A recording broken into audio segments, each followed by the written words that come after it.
ఓం సాయిరామ్. శ్రీ సచ్చిదానంద సమర్థ సద్గురు సాయినాథ్ మహారాజ్‌కి జై. మన సాయి కుటుంబ సభ్యులందరికీ నమస్కారమండి. ఈరోజైతే మరొక చక్కని బాబాగారి సందేశంతో మీ ముందుకొచ్చాను. ఈరోజు బాబాగారి సందేశం ఏమిటి అంటే, నిజంగా నీ మనసులో నాకు తండ్రి స్థానం కల్పించి ఉంటే, ఒక్క నిమిషం నేను చెప్పే మాటను కాస్త ఆగి విను. గొప్ప మార్పు నీ జీవితంలో రాబోతుంది. అది కూడా ఈ క్షణమే చూపించబోతున్నాను. మరి ఆలస్యం చేయకుండా వెంటనే వింటావు కదూ అంటున్నారు. మరి ఈ సందేశానికి ఉన్నటువంటి పరమార్థం ఏంటో తప్పకుండా తెలుసుకుందామండి. అంతకన్నా ముందు మన ఛానల్ కనుక ఎవరైనా కొత్తగా చూస్తున్నట్లయితే ఛానల్‌ను సబ్స్క్రైబ్ చేసుకొని, వీడియో కనుక మీకు నచ్చితే తప్పకుండా లైక్ చేసి సపోర్ట్ చేయండి ఫ్రెండ్స్. ఇక బాబాగారి సందేశం గురించి తెలుసుకుందాం. నిజంగా నీ మనసులో నాకు తండ్రి స్థానాన్ని కల్పించి ఉంటే, నాకు నీ తండ్రి తర్వాత గురువు స్థానాన్ని కల్పించి, నాపై నీవు కొండంత నమ్మకాన్ని కనుక పెట్టుకొని ఉంటే, ఒక్క క్షణం ఆగి విను. నేను చెప్పేటటువంటి మాటల్లో ఉన్న ఆంతర్యం ఏమిటో ఇప్పుడే తెలుసుకొని ఆనందించు.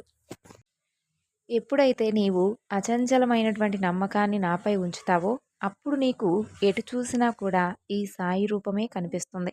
ఎటు విన్నా కూడా ఈ సాయి మాటలే నీ చెవిన పడతాయి. మంచి మంచి శుభవార్తలు, అలాగే మంచి జీవితంలా నీకు కొత్త కొత్త మార్పులు కూడా కనిపిస్తాయి. ఎందుకలా దీనాతి దీనంగా ఏడుస్తూ కూర్చున్నావు? జీవితంలో ఏమంత కష్టం వచ్చిందని ఇప్పుడు ఆ విధమైనటువంటి దుఃఖంతో మునిగిపోతూ ఉంటున్నావు? మంచి ఆలోచనలు చేస్తూ ఉండని ఎన్నోసార్లు చెప్పాను. మంచి ఆలోచనలు చేయడం వలన నీవు ఏ పని చేసినా కూడా దానిపై నీకు ఎక్కువగా నమ్మకాన్ని పెంచుకో. అసలు నువ్వు ఏ పని కూడా ప్రారంభించకుండా నేను నీకెలా సహాయం చేయాలి చెప్పు? ఒక్కరికి కూడా అసాధ్యంగా కనిపించినటువంటి మంచి పనినే ఎంచుకున్నావు. నీకు సాధ్యమవుతుంది. నేను ఒప్పుకుంటాను. ఆ పని అసలు విజయం సాధిస్తుందా లేదా అనేటటువంటి సందేహాన్ని నువ్వు అస్సలు వ్యక్తం చేయవద్దు. ఎందుకంటే నువ్వు ఎవరూ కూడా సాధించలేనటువంటి గొప్ప మార్గాన్ని ఎంచుకున్నావు.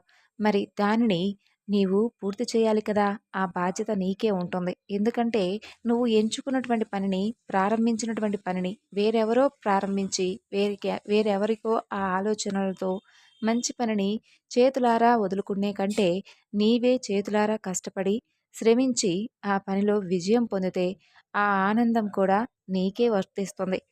ఇక అవేమీ చేయకుండా ఇలా ఆలోచనల్లో మునిగిపోయి ఉండడం అసలు మంచిది కాదు. కేవలం బలవంతులు మాత్రమే వాటి గురించి పట్టించుకోకుండా, ఏది జరిగినా కూడా మన జీవితంలో అది మంచైనా, చెడైనా సరే మనకొక మంచి గుణపాఠంలో మారుతుందిలేనని చెప్పి, చెడైతే అది మంచి, అలాగే మంచైతే అది మనకు గొప్ప మార్పు ఇస్తుందని చెప్పి చాలా నమ్మకంగా, మంచి మనసుతో ఆలోచిస్తారు. అలా కాకుండా ఏది నువ్వు మొదలుపెట్టకుండా ముందు నుండే ఇలా నిరాశగా కూరుకుపోతూ ఉంటే, నేను నిన్నిలా చూస్తూ ఉండలేకపోతున్నాను తెలుసా? ప్రతి ఒక్కరికి కూడా ఏదో ఒక గతమైతే ఉంటుంది. ఆ గతం వారికి చేదు జ్ఞాపకాలనే మిగిలిచ్చి ఉండవచ్చు. లేదా మంచి జ్ఞాపకాలనే మిగిలించి ఉండవచ్చు. అంత మాత్రాన గతాన్నే ఆలోచించుకుంటూ ఎక్కడ ఉన్నవాడివి అక్కడే ఆగిపోతే ఎలా చెప్పు? నీవు ఎంచుకున్నటువంటి పని నలుగురికి అలాగే ఎంతో ఉపయోగకరమైనటువంటి పని. దానివలన నువ్వు జీవితంలో చాలా లాభదాయకమైనటువంటి గొప్ప లాభాన్ని పొందుతావు. ముందు గతాన్ని గురించి వదిలేయి. నువ్వు పూర్తి చేయాలనుకున్నటువంటి పని గురించి మొదలుపెట్టు. ఆలోచించు. కొత్త కొత్త ఆలోచనలు చేస్తూ ఉండు. నీ పనికి కావలసినటువంటి శక్తిని, ధైర్యాన్ని అంతా కూడా నేను నీకు అందిస్తాను. ప్రతి ఒక్కరికి కూడా నువ్వేమీ సమాధానం చెప్పవలసిన అవసరం లేదు. ముందు నువ్వు మంచి అభివృద్ధిలోకి రావాలి. గొప్ప స్థాయికి చేరుకోవాలి. అలా కాకుండా ఇలా నిరాశలో కూరుకుపోతూ ఉంటే, నిన్ను చూస్తూ ఉన్నవారు అంటే గతంలో ఎవరైతే నిన్ను అవమానాల పాలు చేశారో అలాంటి వారు నిన్నలా చూస్తూ ఉంటే ఇంకాస్త నవ్వుకోమని వారికి నువ్వు ఈ విధమైనటువంటి అవకాశం ఇస్తున్నావని నాకనిపిస్తుంది. ఇదసలు మంచి పనే కాదు. నీ మనసుకు గాయం చేసిన వారిని దూరం చేసుకున్నావు కదా! ఇక వారు కూడా దూరం అయిపోయారు. అంతటితో ఇక పరిష్కారం కూడా అయిపోయింది అని అనుకో. అంతటితో వారికి నీకున్నటువంటి బంధం కూడా ఇక తెగిపోయింది అనుకో. లేదా జీవితంలో వారితో నీకు మరలా ముడిపడి ఉంటే తప్పకుండా ఏదో ఒక రోజైతే నీకు దగ్గరవుతారు అనుకో. అంతే తప్ప జరిగిపోయినటువంటి గతం గురించే తలుచుకుంటూ రేపటి నీ భవిష్యత్తు గురించి ఇప్పటి నుండే వ్యర్థం చేసుకోవద్దు. అలాగే ఏ ప్రయత్నం మొదలు పెట్టకుండా ఆ పనిలో నీకు విజయం వరించాలి అని కూర్చుంటే మాత్రం అది ఎప్పటికీ కూడా జరగనటువంటి పనే. అలాగే నా సహకారం కూడా నీకు అస్సలు లభించదు. ఏదైనా కానీ నువ్వు మొదలు పెట్టాలి. ఆ పనిలో నువ్వు ఇష్టత చూపించాలి. అలాగే కాస్తైనా శ్రమించాలి. ఆ తరువాతే ప్రతిఫలం నన్ను అడగాలి. అలా కాకుండా ఇప్పటి వరకు నేను జీవితంలో ఎలాంటి బంధాన్ని కూడా సంతోషంగా ఆస్వాదించలేకపోయాను బాబా.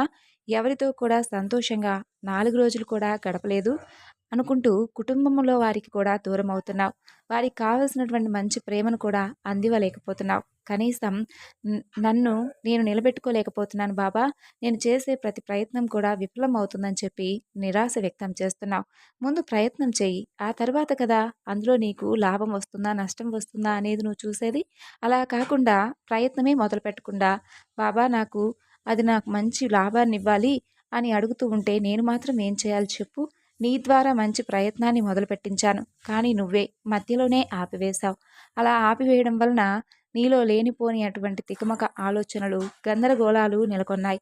ఇప్పుడు చూడు పూర్తిగా మరలా గతం గురించే ఆలోచించుకుంటూ ఇలా ఏమాత్రం కూడా ఎలాంటి ఆలోచనలు చేయకుండా నీవు ఎంచుకున్నటువంటి పనిలో అసలు దృష్టి సారించకుండా ఎప్పుడూ కూడా కష్టం వచ్చి నీకొక్కడికే మీద పడినట్లుగా ఎప్పుడూ ఏదో కోల్పోయినట్లుగా ఇలా విగతజీవిగా ఉండడం అస్సలు మంచిది కాదు.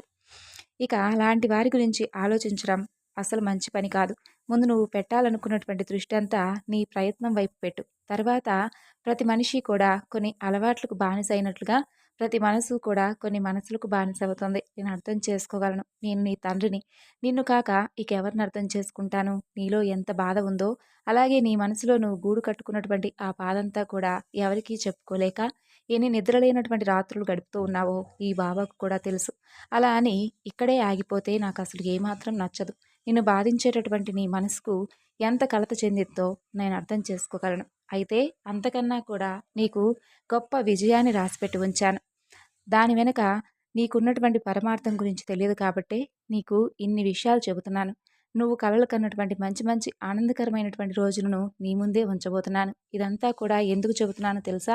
నువ్వు దేని గురించి అయితే బాధపడుతున్నావో, దేని గురించి అయితే వెనకడుగు వేస్తున్నావో, ఏ బంధం దూరం అయిపోయిందని బాధపడుతూ ఉన్నావో, నువ్వు అక్కడే ఆపేసి ఇలా నిరాశలో కూరుకుపోతూ ఉండకూడదనేదే ఈ బాబా బాధ. ఇలా ఆలోచించుకుంటూ ఎన్ని రోజులని ఇలా దుఃఖిస్తూ ఉంటావు చెప్పు? ముఖంపై చేదుగా మాట్లాడేవారు ఎప్పుడూ కూడా మోసం చేయరు. భయపడవలసింది కేవలం అదిగో తీయగా మాట్లాడుతూ వారి మనసులో ఉన్నటువంటి అసూయను పెంచుకొని చివరికి ఇలా నిట్ట నిలువుగా మోసం చేసి వెళ్ళిపోతూ ఉంటారు. అలాంటి వారి కోసమా నువ్వు ఇలా ఆలోచనలు చేస్తూ అర్థం పర్థం లేనటువంటి జీవితాన్ని గడుపుతూ ఉంటున్నావు? మనకు విలువ ఇవ్వని వారి గురించి మనం అసలు ఎప్పుడూ కూడా పట్టించుకోకూడదు. వారి కోసం కనీసం సమయం కూడా వ్యర్థం చేసుకోకూడదు. సమయం అనేది మరలా నీకు దొరకకపోవచ్చు. ఆ సమయం నువ్వు ఎంతగా కావాలనుకున్నా కూడా మరలా నీకు అస్సలు అందకపోవచ్చు. కాబట్టి కాలం ఎంత వేగంగా పరిగెడుతుందో సమయం కూడా అంతే.